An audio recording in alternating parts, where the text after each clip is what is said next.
Well, good morning, good afternoon, good evening. We welcome you to the Bill Murray Annual Conference.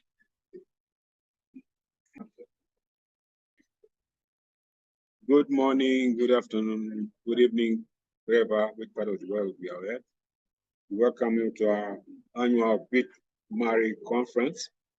Each year, we try to come up with something that we feel is relevant and is affecting our people.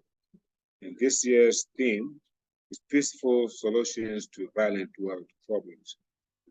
Well, at times it may sound like a very complex subject matter to deal with, but at the same time, I think it is very, very relevant to the situation that we are facing, either as Black people on the African continent or in the diaspora. We're subject to violence all the time. And just from the heading itself, you may think that we're now all advocating the Gandhi peaceful way or other peaceful movements. That basically the context in which we would apply this topic is that there are so many violent situations we are faced with, but there are also very effective peaceful ways in which they can be attacked. As you may know, there have also been so many peaceful ways, supposedly, that are affected to different people, particularly by the superpowers. I'll give an example where sanctions are applied to countries that don't toe the line as far as the Western countries is concerned. You same things like we have with Zimbabwe, you go to North Korea, you go to Russia, you go to any other countries that have not acted according to the wishes of the superpowers. They have been subjected to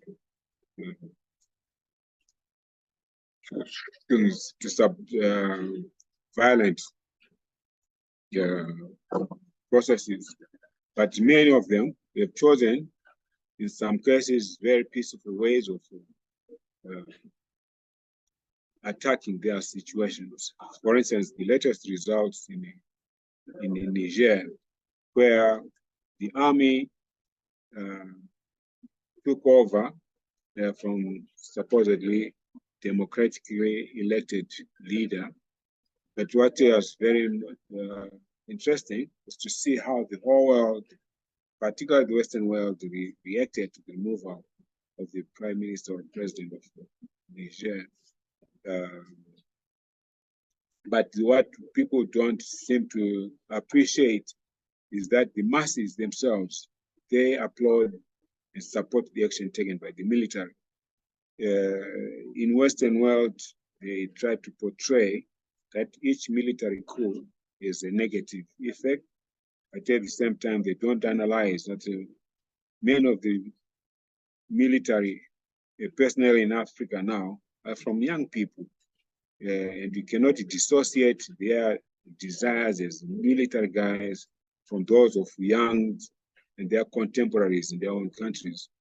And that is why you find that wherever there's a military coup, the masses seem to be supporting the military action because they are dealing with young people who have been faced with the same type of problems that the civilians face. And the only difference being that the army guys can be able to bring in law and order, and they can also resist a foreign intervention.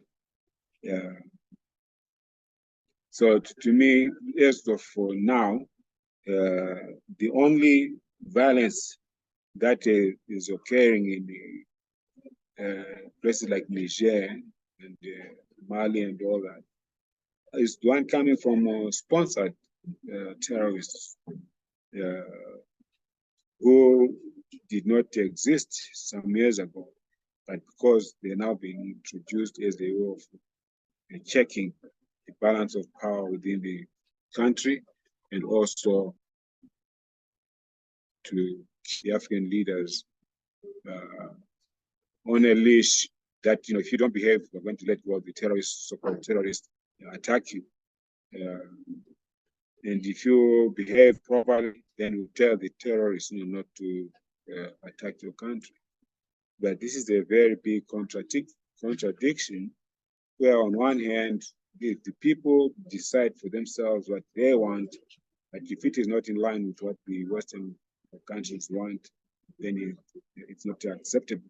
Uh, so these peaceful solutions really come about when people decide what is it they want, which is good for themselves. You have the issue of Burkina Faso. When Thomas Sankara was assassinated, the Western world and whoever was behind it thought that they'd come up with a new solution by imposing a leader on the Burkina Faso people. But they themselves, in their own right, decided that no, it was done to Thomas Sankara was because Thomas Sankara was looking out for his people. It appears as if it's a crime to address the needs of your people rather than listening to external powers who want to use you to suppress and subjugate your own people. And some of the peaceful solutions that, particularly in Africa, we're finding out is that rather than try to contest with the Western powers militarily, of which we are not going to win anyway because they've got so much power and arsenal that they can annihilate us, but they cannot use those weapons as well, because consequently their own people will be affected as well. So the solution is that the African leaders, the African continent are looking at is, hey, let's minimize our dependency on Western countries. There's no reason why we can't feed ourselves, because Africa has got more than 2/3 of the world arable land, which means Africa can literally feed itself and feed the world, 10 times over. So there's more emphasis on looking at how to define development and what type of development is relevant to our to our situations.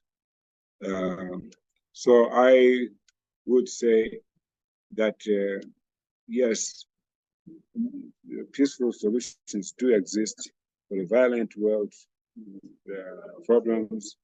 We know that it's not only Africa that is subjugated to this violence. In every part of the world where it's black folks and non-white folks are always, something is decided upon them. Look at Latin America, in Colombia, in Venezuela, and all of these are examples of where people's own priorities are sabotaged, by the foreign powers. So I would say that we must start looking inward ourselves, using this technology now. We are well aware, that many of African countries are beginning to look into the digital currencies. They are also looking inward, that they should finance their own situations, their own people, because they've got so much, the minerals, the land, and everything. And so if they stick to those approaches, then they'll be less vulnerable to outside interventions. So I want to welcome you again to this summit. Make sure by the end of the summit, you've either contributed something to it or you've learned something from it. This is about sharing our knowledge, our experiences as African people, and I hope that you gain something and be able to utilize it for the betterment of your community and your society. Thank you.